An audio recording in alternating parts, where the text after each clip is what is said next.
I got diagnosed with ADHD at the age of 38.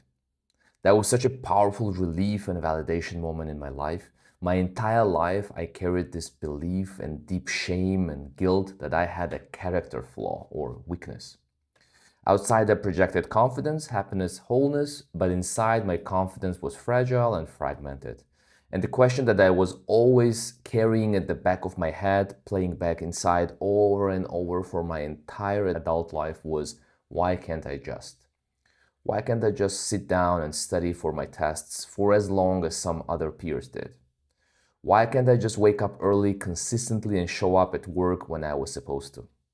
Why can't I just be a good friend and stay in touch with people?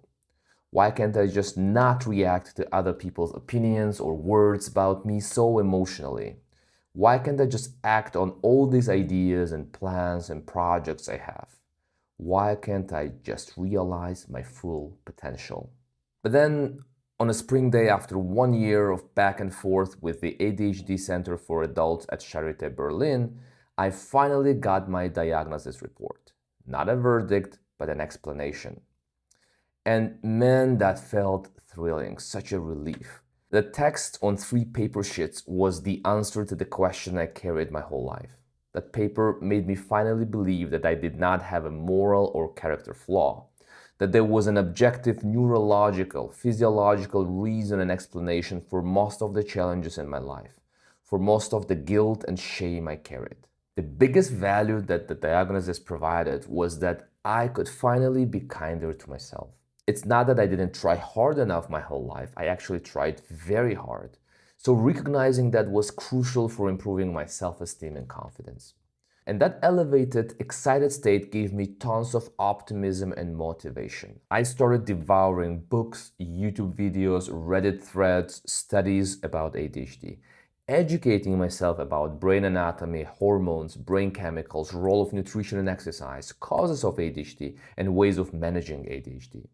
That felt like I was finally granted a weapon against my weaknesses.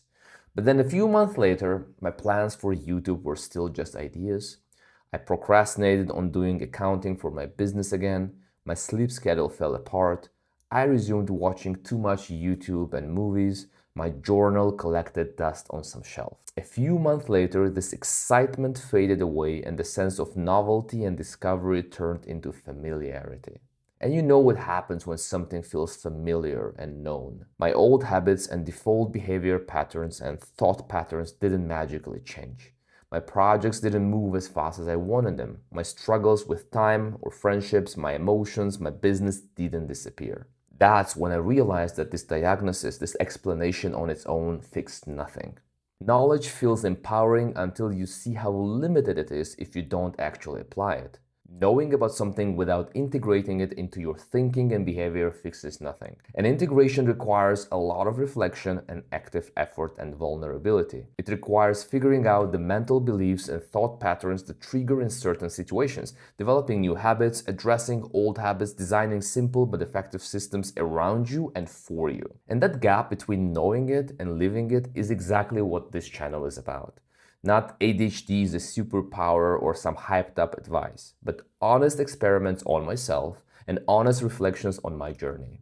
If you stuck around until now, it means a lot to me because it took me years to start this channel and weeks to shoot this exact video. So thank you very much. And I hope to see you in the next one.